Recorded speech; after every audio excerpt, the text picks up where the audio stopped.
Tonight, I'm going to give you the things that are necessary in order for you to take your business to the next level. The things that are necessary in order for you to take your life to the next level. The things that are necessary to ensure that you do the things that you know that you need to do right now. And so if you're a note taker, the first C, your first dose of vitamin C is you gotta be consistent. Yeah, that's right. Consistent. Because here's what I realized, that a majority of us, unfortunately, we don't create the results that we want because we're not consistent. We're haphazard. We don't do the things that we need to do consistently. We're not consistent about going to the gym. We're not consistent about making those sales calls. We're not consistent about presenting our business to other people. We're not consistent about spending the time with our family and our friends. We're not consistent about pursuing our goals and our dreams. We're not consistent in the things that we say that we want to do. We're just not consistent. And so here's what Tony Robbins said. He said, it's not what we do every once in a while that shapes our lives, but what we do consistently. It's what you do on a daily basis. Jim Rohn said that success is just a few simple disciplines exercised when. He said exercise each and every day. It's the daily process of waking up. And even though you may not necessarily feel like it, and waking up and working out, it's the daily process, the consistent process of instead of picking up those Oreos or those cookies and eating the apple, it's the consistent thing of making sure that you're budgeting and you're watching where you're spending your money that allows you to get out of debt. It's the consistent practice of picking up the phone and contacting people and following up. It's the things that we do consistently. And so many of you, the reason why you're a part of the Show Up for Your Life movement is that a couple years ago, I picked up the phone and I called up Star Barbatune and I said, Star, listen, Star, there's some people, they've been calling me out. They said they heard me as a guest speaker a couple times on Les Brown's Monday Night Motivational Call. And Star, they're calling me out. They're telling me I need to start my own personal call. And so, Star, I'm making excuses. I find myself making up excuses. I'm saying that, I'm too busy. But hey, here's what I know. We're all busy. And what I realize is we can make time for anything that's important enough to us. And so I know I got to get past that, Star. This is something that I got to do. I got to go ahead and start this. So I decided to get behind the flip camera. And I made an announcement. I said, hey, this is Andy Henriquez. I'm about to create an announcement. Yes, it's official. We're about to start the Show Up for Your Life movement. We're going to start a motivational call each and every Thursday. And it's because of the fact that over almost 3 years ago, this November will be 3 years, that ever since we started that call, one thing, the reason why all of you call in each and every week is because you know that it's consistent, that every single week, regardless of what state Star Barbatune is, regardless of what state I'm in, regardless of what country I'm in, you know that every single Thursday at 8 o'clock p.m., you're going to be able to pick up the phone and you know that you're going to get a message, an inspiring message, something that you're going to be able to apply to your life, something that's going to inspire you to show up. And so here's what I say to you. There's some of you right now, there's something that you know that you've got to do. You've been meaning to do it, but you know when you look yourself in the mirror that you haven't been consistent. Yeah, you know this.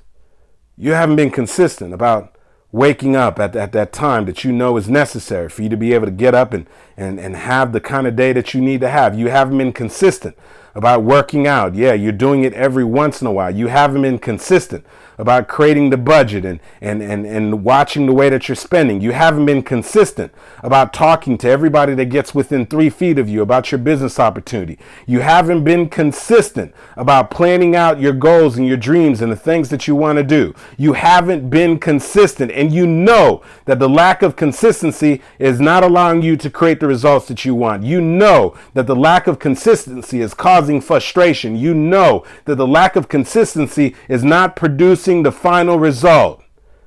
And so you know we don't always want to take our vitamins. Yeah, I know that. But one thing I know is, that they're necessary.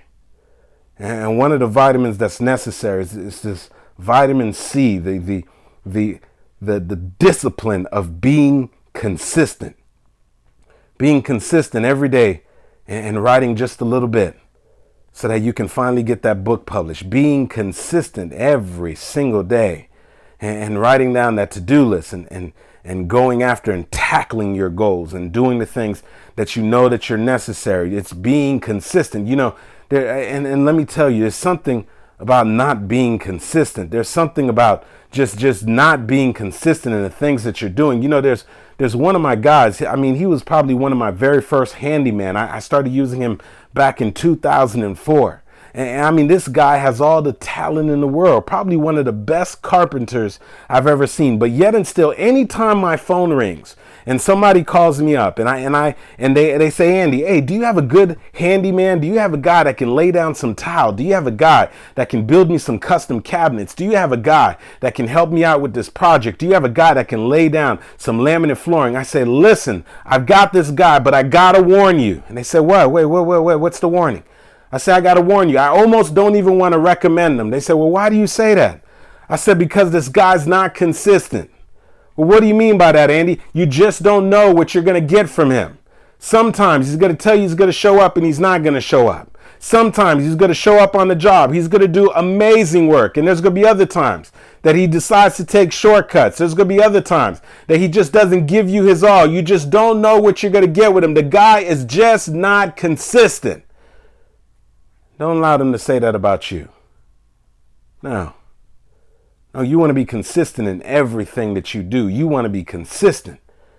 You want to be consistent about tackling your goals and your dreams. You want to be consistent about losing this weight. You want to be consistent about starting this business. You want to be consistent about accomplishing your goals and your dreams. You want to be consistent. You don't want anybody to say, no, you don't know what you're going to get with him or her. You don't know what you're going to get with them. You don't know if they're going to show up or they're not going to show up. You don't know if you're going to get 100% or 50%. You don't know.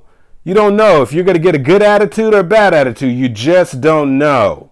And so one of the things that's necessary in order for you to take your business to the next level, one of the things that's necessary in order for you to do the things that you need to do is you got to be willing to be consistent. That's your first dose of vitamin C. Write it down. You got to be consistent. And so you say, well, what's the next dose, Andy? I'm ready. I hate to take these vitamins, but I'm hearing you, and this is starting to make a little bit of sense to me. So what's the next C? The next C is you got to have commitment. And so you say, well, what does it mean to have commitment? And so, see, one of my favorite definitions of commitment, and if you've never heard this, I want you to write it down. And some of you have heard me say this in the past, and I still want you to write it down, because here's what commitment is. Commitment is doing what you said you were going to do long after the feeling has left you when you said you were going to do it. I'm going to repeat that one more time because I need you to write this down. I need you to get this. Commitment is doing what you said you were going to do long after the feeling has left you when you said you were going to do it. Let's rewind. I want you to go back to the beginning of 2013. Yeah, wherever you were New Year's Eve. And you were there and now they were counting down. It's 10, 9, 8, 7, 6, 5, 4, 3, 2, 1. Woo! Happy New Year! Happy New Year! You started picking up the phone. You're calling up your loved ones. You said Happy New Year. You started hugging the people around you. You were out and about. Maybe you were at a party. Maybe you were in church. Maybe you were bringing it in. You were praising. You were partying. Whatever you were doing, you were excited. It's a new year. It's a new beginning. Yeah, maybe things didn't work out the way that you wanted them to in 2012. But now you said it's 2013. I'm going to start some things differently. Boy, I'm excited. I'm feeling good. Here's what I'm going to do. You start writing down your goals. You start committing them to your mind. You said, okay, I'm going to lose 10, 30 pounds. All right. I'm excited. That's it. Oh, this business I've been talking about, I'm going to start this business. I've been talking about going back to school. I'm going to register and I'm going to go back to school. All right. Here's what I'm going to do. I'm going to join the gym. All right. Here's what I'm going to do. I'm going to start talking to this person and I'm going to start increasing my network. I haven't been going out networking. I'm going to start going to networking. I'm going to start talking to people. I'm going to start and doing whatever I got to do to take my goals to the next level. And then you get all excited. You say, "Ooh, I'm feeling good." And then you start going through this thing called life. And then all of a sudden, some things happen that you didn't anticipate. Yeah. All of a sudden now you had somebody that you were counting on. And they let you down. And all of a sudden you got hit with something that you didn't anticipate. You didn't know that this was going to be a year that you were going to have some health challenges. And then all of a sudden, either you or someone you love got affected, and now they're dealing with a situation, and you didn't know that this thing was going to weigh you down so much, that the fact that you have a loved one that's sick and fighting for their own livelihood or is sick, and you don't know if they're going to be able to pull through this. And then you keep going through life, and then you had all these expectations, and now all of a sudden things aren't happening the way that you wanted them to. And now that feeling that you had at the beginning of the year, that feeling, it's starting to leave you.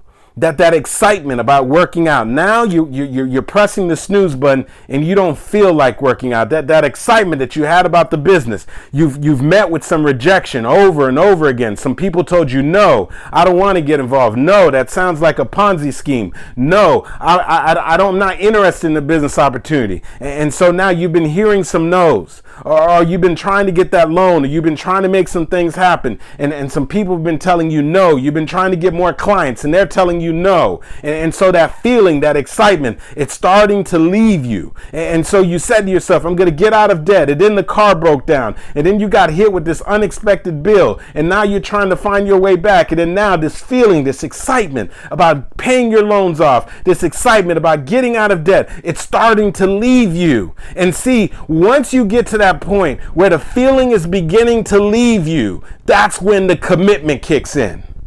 Because let me remind you, the definition of commitment is doing what you said you were going to do long after the feeling has left you when you said you were going to do it.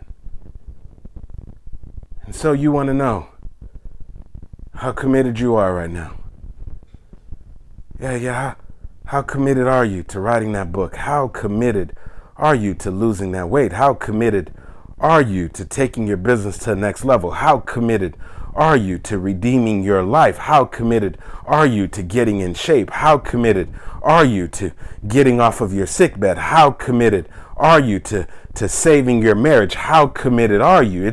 It's when the feeling is gone, when you are getting annoyed with your spouse and you don't even like to be in the same room as them. It's when the feeling is gone, when you're waking up and it's snowing outside and it's raining outside and it's pouring outside and you don't want to go to the gym. It's when the feeling has left you, when you're finding yourself sitting down and you have writer's block and nothing's coming to you and you're feeling frustrated. It's when the feeling has left you and things aren't turning out the way that you wanted them to. That's when you know whether or not you're committed. That's when you know where you're at. Why? Because commitment is doing what you said you were going to do long after the feeling has left you when you said you were going to do it. When people are committed, excuses? No, there's no such thing as excuses. When people are committed, they're willing to do whatever it takes. When people are committed, they're willing to step outside of their comfort zone. Brian Tracy said that your comfort zone is your danger zone. Why? Because nothing special happens there. And people who are committed, they're willing to live outside of their comfort zone. People who are committed, they're still willing to do the thing that they said they were going to do long after the feeling has left them, when they said they were going to do it. And so I remember earlier this year, as some of you know, I took a trip to Africa. And I flew from Miami, Florida to Heathrow, London, and from there to Nairobi. And some of you know I shared that was an amazing experience. And during the time that we were over there in Africa, we visited a place called Kibera. And Kibera is considered to be one of the biggest slums. As a matter of fact, the largest and the poorest slum in all of Africa. And this place, I mean, they've lost count of what the population really truly is. I mean, people are literally living on top of each other. The average person is just living in a 10 by 10 house with a little metal roof and mud floors. I mean, this place, I mean, they described this place to us before we drove in there. But I had no idea what I was going to experience until we started driving. And so now we get to this place. And as far as I can see with my eyes, all I see is little shanties, little little tin hut things that don't even look like they're suitable enough to just put something in there, and people are actually living there. And we're going down this thing that's supposed to be a road. And notice I'm saying supposed to be a road because it's just mud, and it's just wide enough so that one car can go down this road. And as I look out the window and I'm looking to my right, probably all the way up to my hip level, there is literally garbage on both sides of the road. And as we're driving, I'm looking and I'm seeing running water, and this water is dirty. It's dark. It's muddy. In this water, I'm looking, and as I'm driving down the road, there's one place where I actually see somebody using the water in order to use the restroom. And as I travel and I continue to see, I see somebody else using that same water in order to cook, and that same water in order to drink. And I'm saying, oh my goodness, I've never seen something like this. And as you're looking around, all you're seeing is poverty. And as you're looking around, you're not seeing any kind of hope. And you say, oh my goodness, this is crazy. And then finally, we get into this little corridor, and the gentleman that we're with, he makes a phone call. And then this guy comes and meets us at the car. We get out of the car and we start walking in between these little shanties. And then right there, we pull up and he says, here, right here, this is what I wanted to show you guys. And then it looks like a little trailer. Like a tractor trailer, and there's some little stairs leading up to it, some makeshift stairs. And then we walk in there, and while I'm in there now, in the middle of this place where you see nothing but poverty and there was no hope, all of a sudden now I get a glimpse of hope, because when we walk in there, I see little children in uniforms, and these little kids are learning, and you hear the laughter of children in the voice, and you see the teachers are teaching them. And this is like the only sign of hope in this place. And the guy starts to tell us the story. He said, yeah, man. He said, this place was so tough. So he said, we decided to start a kindergarten.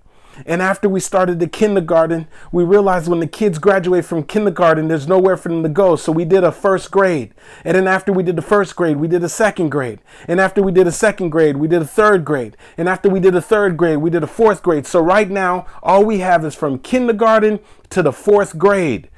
And I said, well, what happens once the kids graduate from the fourth grade? And he says, well, right now, the fourth grade is all we have.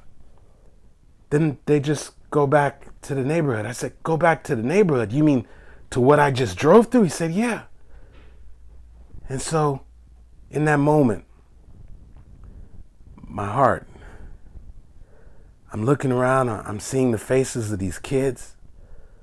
I'm thinking about what I just drove through. And filled with emotion, I waited till the guy finished giving us a little tour, and we walked through this thing that's supposed to be a school. And I need you to understand, this is not like a school like you're thinking here. I'm talking about makeshift. I'm talking about a little teeny trailer with children packed in there, with little fake walls divided. I mean, they're doing the best that they can with what they have. And now I'm filled with the emotion. And I tell the guy, I said, listen, I said, well, how much do you think it would cost to be able to start a fifth grade? And so he told me what it would cost. I said, okay. I said, listen, I said, I want to make the commitment. I want to pay for that. You let me know when you guys are ready, and I'll pay for it. He says, you sure? You want? I said, listen, I'll figure it out. I want to pay for it. And then he said, okay, we'll follow up with you.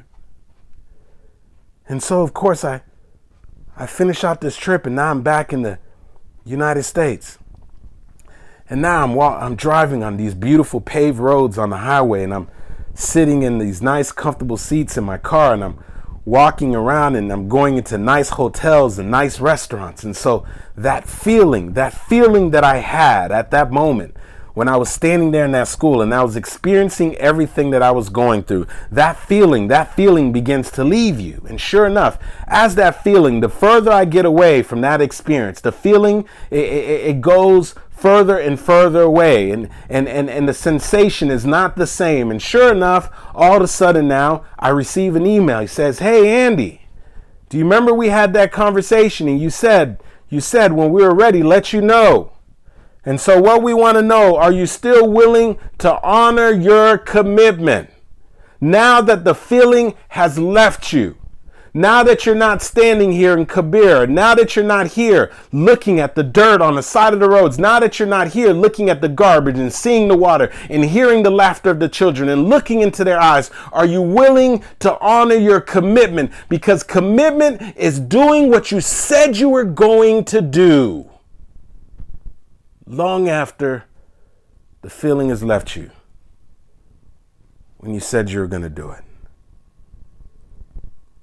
And so that's when you know you're committed. And so I was proud. There's been times in my life where I didn't take that to heart. But this time when I find myself in those situations, I always remind myself what it means, what it truly means to be committed. And I asked him, I said, just let me know what the account is and I'll send the check. And I don't say that for no other reason than to make you realize that sometimes you're going to say that you want to do something. You're going to commit to doing something and the emotion is high. And then some time is going to go by. It's not there. And now that's when the commitment kicks in. That's when you have to do what you said you were going to do.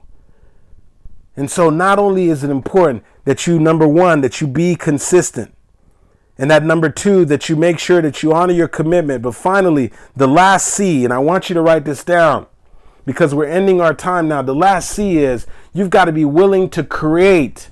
You've got to create this life that you want. The way that Coach Kaz would say it is you've got to create the life that you deserve. That some people are going to go through life right now and they're waiting for life to unfold. They're waiting for life to happen to them. And so here's what Jim Rohn said. He said, if you don't plan and design your life, then chances are you will fall into somebody else's plans. And guess what they have planned for you? Not very much. And so if you've been allowing life to sort of just happen to you, understand this, that you've got to be a participant in this thing called life, that you've got to create this thing, this whatever you want this life to look at, you've got to be willing to create it. George Bernard Shaw said that the people who make it in this world, they get up, they look for the circumstances that they want, and if they cannot find them, they create them. They create them. They create them. They get up and they create the life that they want. They get up and they create the health that they want. They get up, they create the bank account that they want. They get up and they create the lifestyle. They create. You can't go through life casually. Jim Rohn said if you go through life casually, you'll end up a casualty.